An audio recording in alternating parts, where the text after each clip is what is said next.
পুলিশে উপপরিদর্শক বা এসআই পদে সরাসরি নিয়োগের সিদ্ধান্তে তীব্র ক্ষোভ ও হতাশা দেখা দিয়েছে কনস্টেবল ও সহকারী উপপরিদর্শক বা এএসআইদের মাঝে। কারণ সরাসরি এসআই পদে নিয়োগের কারণে তাদের পদোন্নতি আটকে যেতে পারে, এমন আশঙ্কাই করছেন তারা।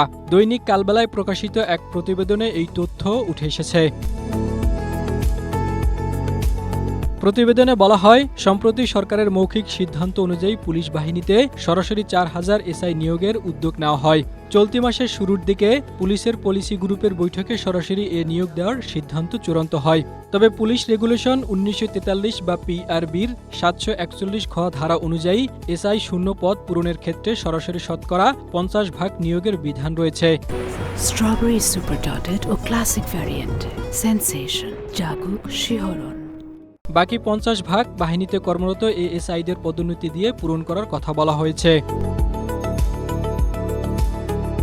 পুলিশের একাধিক কর্মকর্তা বলছেন, প্রয়োজন হলে সরকার বাহিনীতে সরাসরি নিয়োগ দিতে পারে, তবে তা হিসাব করে দেওয়া উচিত, যাতে যোগ্য কারো পদোন্নতিতে জটিলতা সৃষ্টি না হয়। কারণ উপরের পদে সরাসরি নিয়োগ দিলে নিচের পদগুলোতে ভবিষ্যতে পদোন্নতির ক্ষেত্রে সমস্যার সৃষ্টি হতে পারে।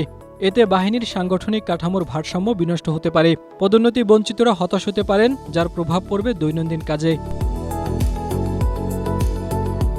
পুলিশের সহকারী উপপরিদর্শক বা এএসআই থেকে এসআই পদে পদোন্নতি পরীক্ষায় পাশ করে অপেক্ষায় থাকা সদস্যরা দাবি করছেন, সরাসরি নিয়োগ হলে এসআই পদে আর পদ শূন্য থাকবে না, এতে তাদের পদোন্নতি আটকে যাবে। একই ধরনের শঙ্কা প্রকাশ করেছে কনস্টেবল থেকে এএসআই পদে পদোন্নতির আশায় থাকা সদস্যরা।